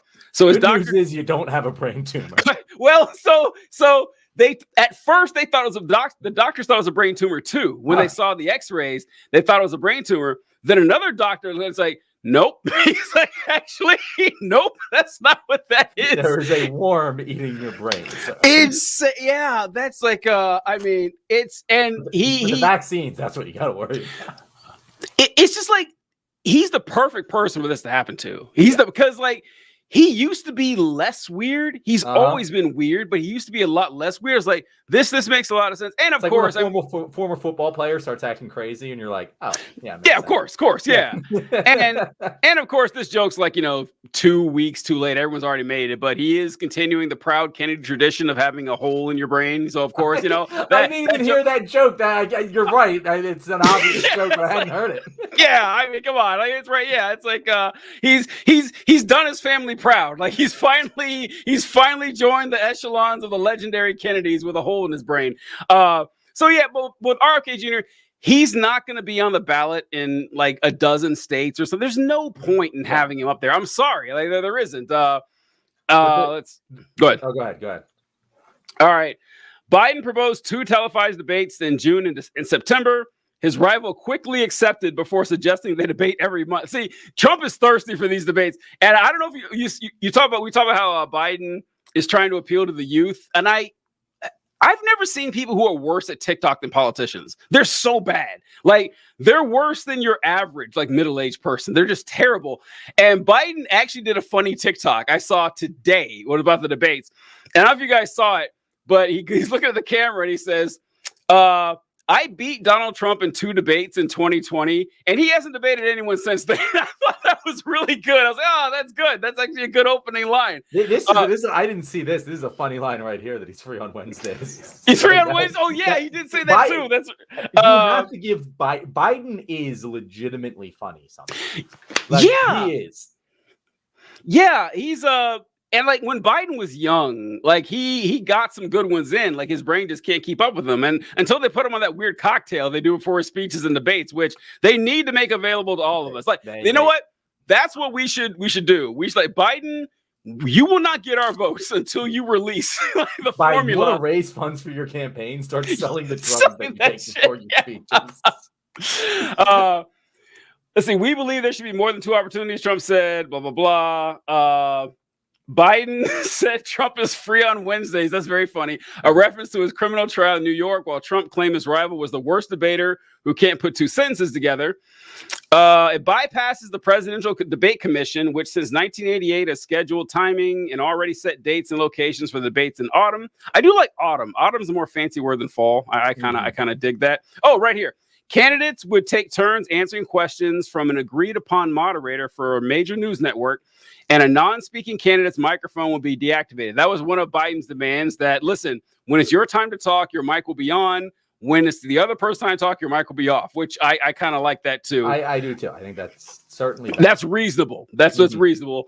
And then Miss Dillon said raucous partisan crowds were not conducive to good debates, but Trump called for large audience, saying it's more exciting with the crowd. They're both right. They're both right. They are that is a good. They are both 100% correct. They're both exactly. So yeah, like the crowd's hooting and hollering and shit. It's a distraction. I don't even like the clapping at the State of the Union. I find it very annoying. Just like, let's get the speech over with. But Trump is right. It's more entertaining, but I don't care about the goddamn entertainment. Like I don't, I at all. So TJ, I have a bone to pick with something you said.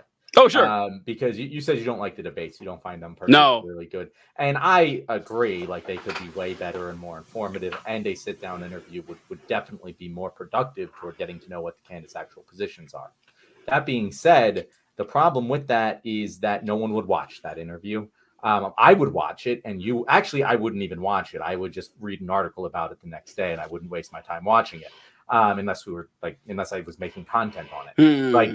Because what are they going to say? I don't already know. But the debates are genuinely the one time where the average American will pay attention and listen to the candidates talk about policy in any way, shape, or form. It's the one time where, like, I'll be sitting around the dinner table and your uncle who never talked politics is like, oh, you watched the debates last night? And like it does get people paying attention. And if the candidates used it properly, I think it could be much better.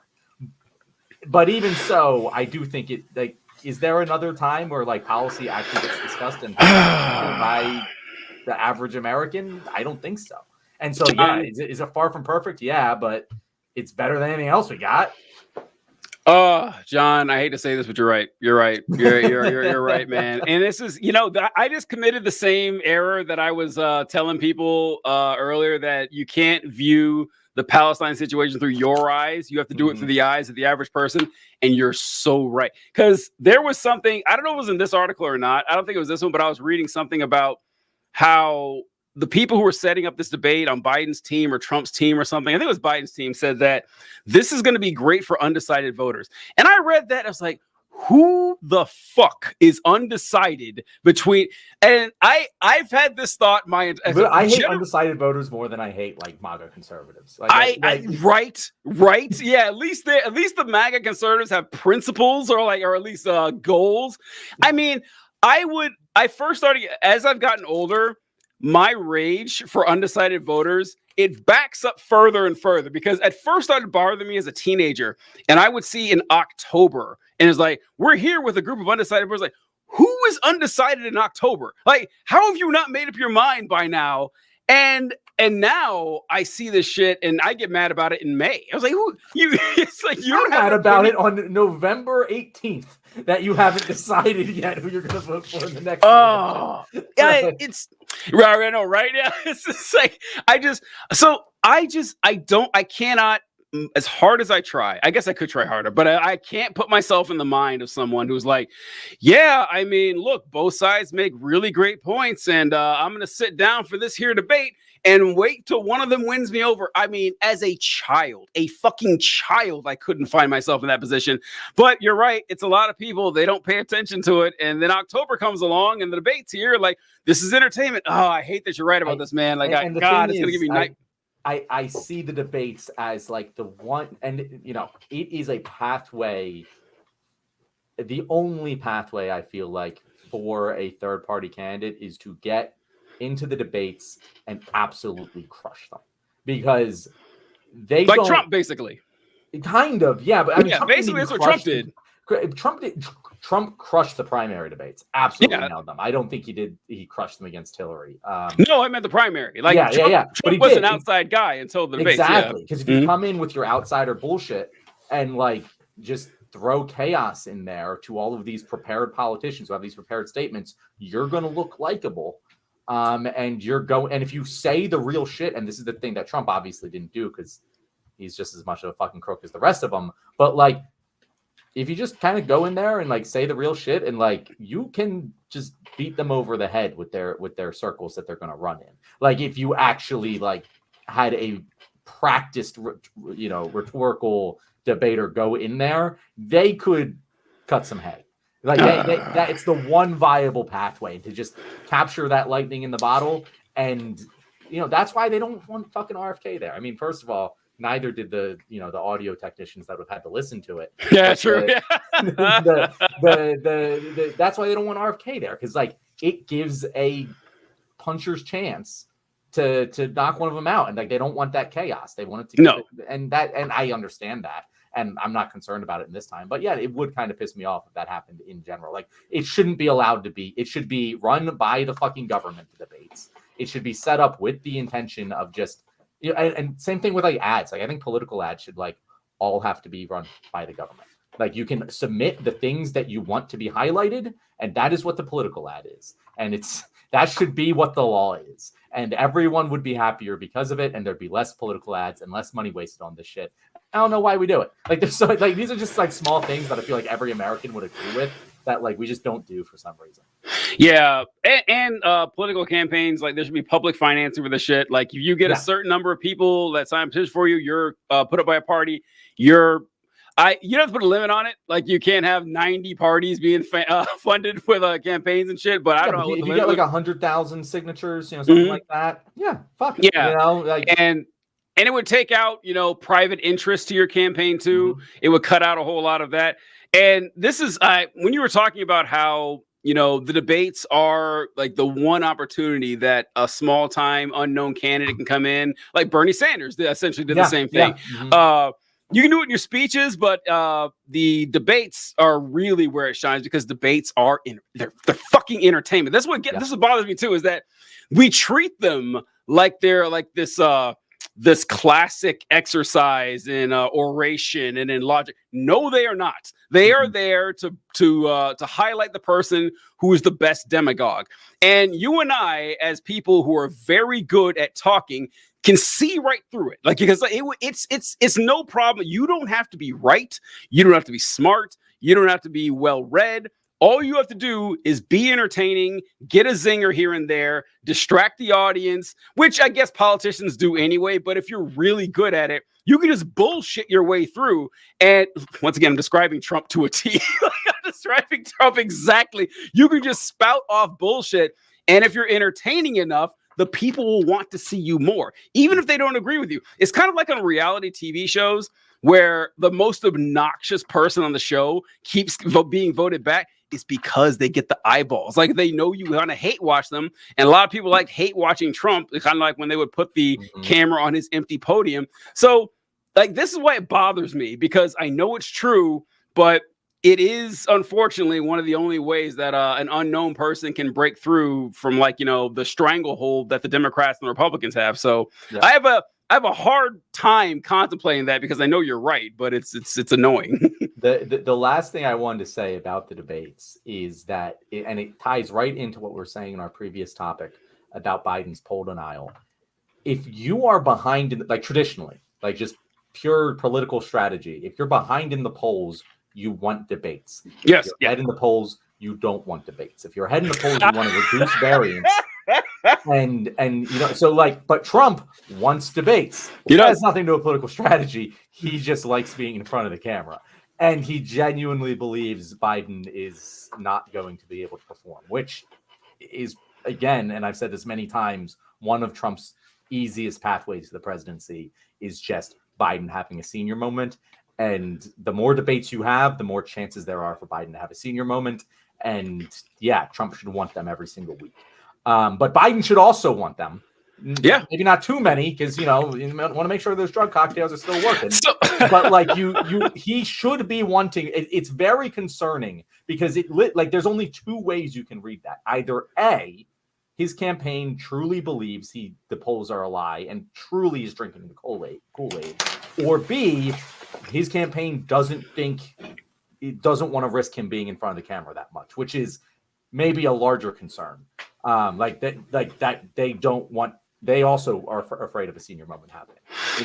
That's the only two explanations that there can be for why he wants less debates and doesn't want them as close to the election. So, did they say he's not going to do the later debates? Because I didn't know if these meant they weren't, because they usually don't take place this early. I don't know if that means he's... So they don't take place this early. It doesn't seem like they'll do like the committee debates. Like, it seems like really? Saying fuck you to them, because also they would have to have RFK if he has more than 15% in the polls, like automatically in the debates. And I think that's the real reason that they're. Oh, they don't want RFK. I genuinely think that's the biggest reason that they're not going through the committee. That would make because.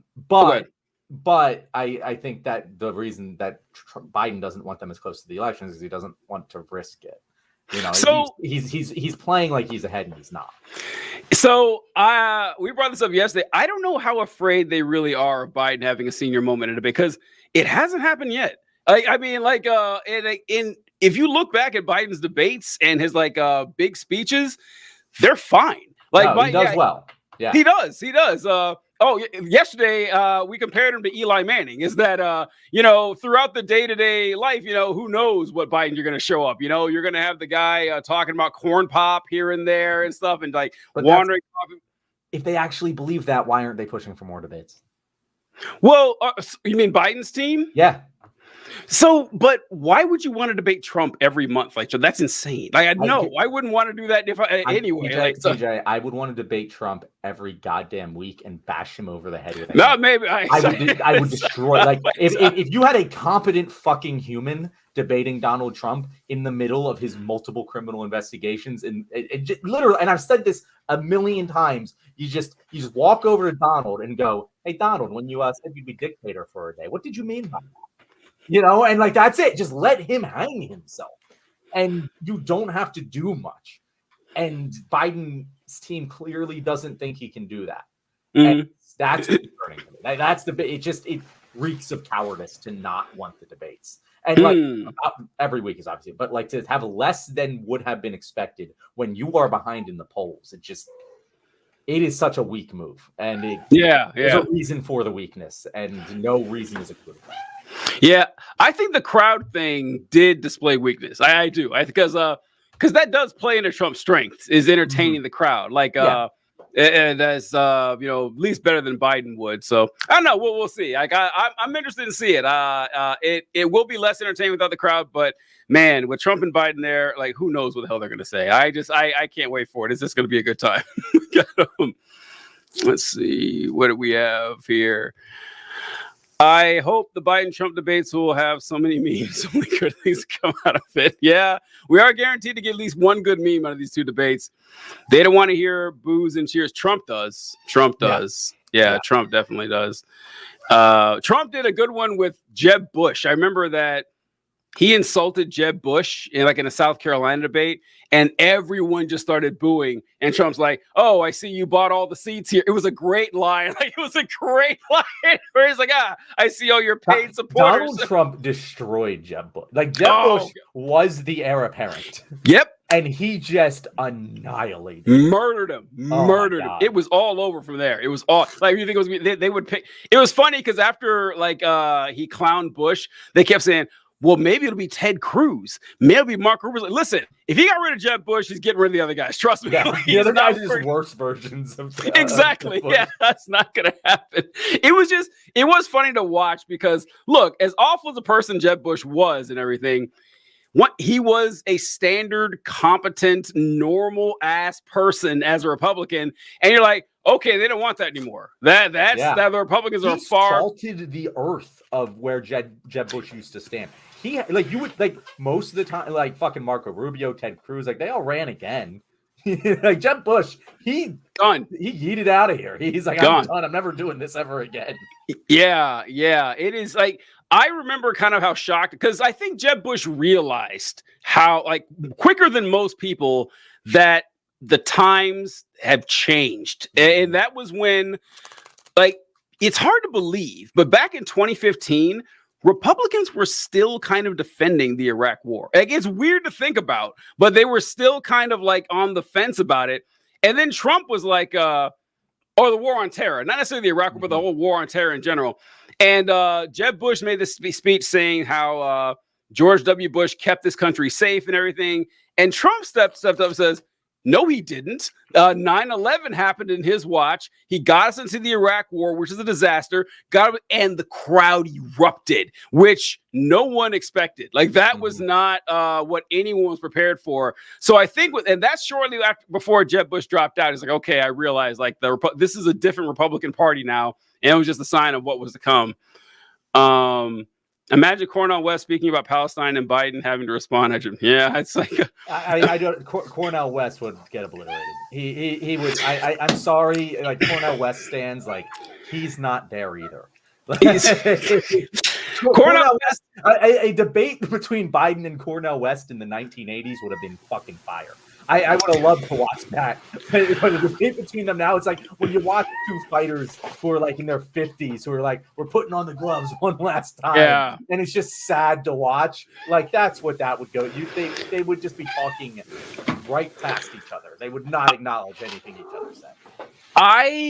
Like you said, Cornel West is a man whose time has come and gone. We respect all the work he did in the past and everything, but he isn't what he used to be. And I never much cared for, this is something, there's a guest I wanted to get on the show. His name was Riley, and he's a black communist, like a real communist, like a steel worker. So he's not one of these communists who sit around and do boring shit all day. But not like you fucking Leah, you fucking doctor. Not like Leah, some med student or whatever. But his account got banned, of course, and so I have a hard time tracking him down now. But I had this thing I was talking to him about. Is one thing I fucking hate. I hate preacher speak. I can't stand it. I cannot stand when people were like, and the Lord said you got to rise up. Well, that's like, stop. You don't talk like that. Like, that is when you go home to your wife and your family. Like, this is a performance. Still do that? I feel like that was huge, like in the fucking like 80s, you know. But no, does so that still happen? This is what I'm talking about. Like, Cornel West does preacher speak, not to that extent, but he does. And like another person does that. You know those two state, the Tennessee guy, yes, guy, yeah. You already know what I'm talking about. And he didn't used to. That's the damning part, right? They show, I can't remember which one, but come on, bro. Yeah, like they showed like video of him in college, and he's not talking like, okay, it's a performance, and I can't stand it.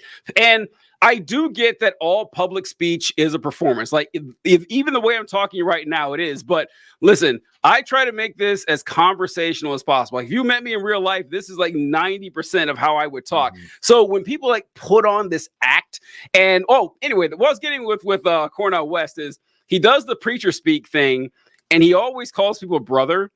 And I guess that's fine and all, but some people you shouldn't be calling brother. He got a donation from Harlan Crow, like a billionaire who like sends money to like Clarence Thomas and shit. And someone asked him about this. He's like, why did you take $2,600 from Harlan Crow? He goes, listen, brother Harlan Crow and I have us like, no, you can't call him brother. Fuck you. So yeah, Cornel West is, once again, you can't make God. He's your brother. I don't want to be your brother anymore. Right. Yeah. I don't want to be related. And it does kind of go to show that in a lot with politics, like you have to like bow to the money. You have to in order to stay alive. So I don't know.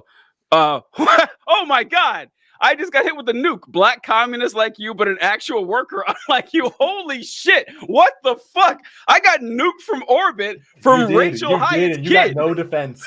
You're just a poor Gazan child who can't defend themselves. Jesus Christ. Fucking landlord communist. Oh my God, that was wild. Like, what did I do to you, man? Like, have I fucked your mom? You know what? It's like, what did I do to deserve this? My God, we got I'm coming up. We don't even know your first name. We're not calling you Mr. Hyde anymore. We're not calling you Rachel.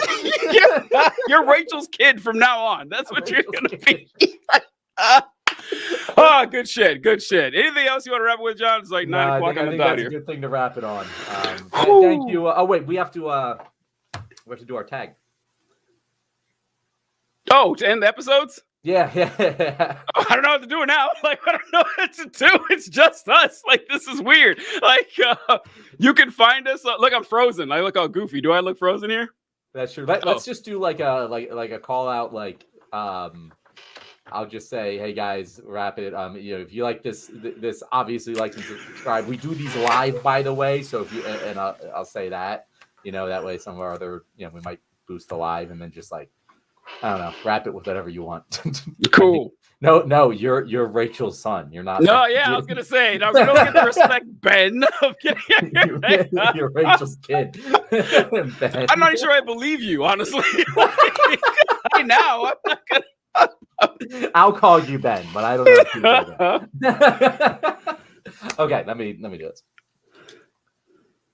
All right, guys, thank you very much. You have once again made it to the end of the show. And if this is your first time making it to the end of the show, thank you even more. You're excellent. You help feed the algorithm. Just like and subscribe to finish the deal. If you like what you saw here, remember that we do this live every Thursday from 6 to 8. Technically, right now, it's from 7 to 9. We might be changing that, but Thursdays, be here. Wednesdays, also from 6:30 to 7:30. We are live every single week.